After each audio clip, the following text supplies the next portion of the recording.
Though the majority of everyone knows Planet of the Apes as the 1968 Charlton Heston film, the story had been around for half a decade.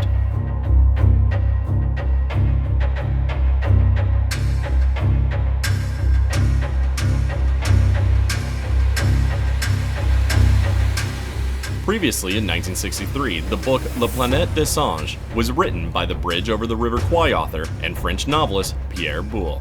Taking only 6 months to write, the initial spark was based on an idea he had from watching the human-like expressions of gorillas at the zoo.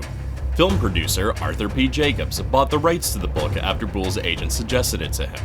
Jacobs hired many artists to create concept art for the film, and to tackle the screenplay adaptation, he hired none other than the Twilight Zone creator, Rod Serling, who was responsible for introducing not only Cold War-like elements, but the world-famous ending as well. With estimated production costs at over $10 million, studios avoided greenlighting the project, that is until Charlton Heston was cast.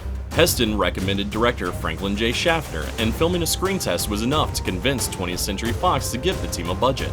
The film was a huge success with audiences and critics, and even earned John Chambers an honorary Oscar, the first ever to be given to a makeup artist.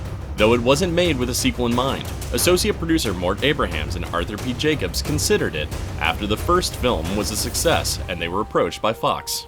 2 months after the film's release, the sequel was being planned, called Beneath the Planet of the Apes. Abrahams and Jacobs considered a few different treatments from Serling and Boulle, but ultimately turning them down, they hired Goldfinger screenwriter Paul Dent. He would not only write Beneath, but be the primary screenwriter for the rest of the series. Beneath the Planet of the Apes was successful enough, as well as its sequels, that Fox kept ordering more and more films. Escape from the Planet of the Apes, Conquest of the Planet of the Apes, and Battle for the Planet of the Apes would follow. In 1971, Jacobs had come up with an idea for an hour-long television series. Set as a prequel to the series, it was ultimately shelved after Fox's order of a 5th film, and the death of Arthur P. Jacobs in 1973. Former executive at Fox, Stan Howe, stepped in as producer, and CBS picked up the series for its 1974 season. The 14-episode series was canceled, having aired only 13 episodes due to low ratings. In 1975, NBC produced Return to the Planet of the Apes, a half-hour-long Saturday morning cartoon. Johnny Quest co-creator Doug Wildley had only ever watched a couple of the Planet of the Apes films, and based his cartoon interpretation on the first 2 of 5 movies. In 1999, Fox hired Apollo 13's William Broyles Jr. to take on the task of producing a new screenplay. Demanding a 2001 release date, Fox offered directors more creative control, which caused Tim Burton to attach himself to the project.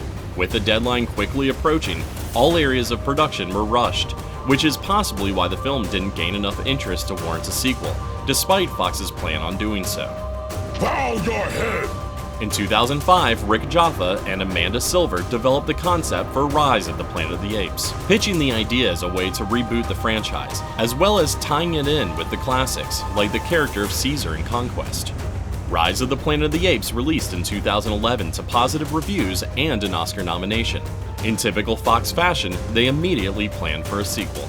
The sequel, Dawn of the Planet of the Apes, was released in 2014, bringing in over $700 million worldwide, and another Oscar nomination.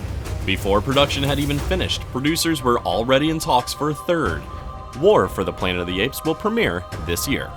Throughout the 1970s, roughly 300 different Apes products were produced by approximately 60 companies, many of which are collectibles today, including the Mego action figures. Planet of the Apes made its transition to comics in 1974 with the help of Marvel Comics, and featured all new original Ape stories. 2001 saw a comic tie-in to Tim Burton's Planet of the Apes film from Dark Horse Comics, which led to a mini-series and a brief ongoing series. The longest-running adaptation of the series would come from Boom Comics starting in 2011 with their ongoing series. Boom would also publish several Apes crossovers with popular franchises such as Star Trek, Tarzan, and most recently DC Comics' Green Lantern. A Planet of the Apes video game was even planned for a release in 1983 for the Atari 2600, but was still in prototype stages when the crash hit.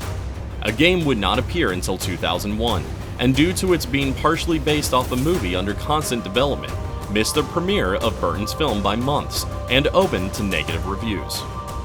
The franchise itself, like the first film, is timeless, and to end with a quote spoken by Charlton Heston as George Taylor, the first words that started it all: And that completes my final report until we reach touchdown.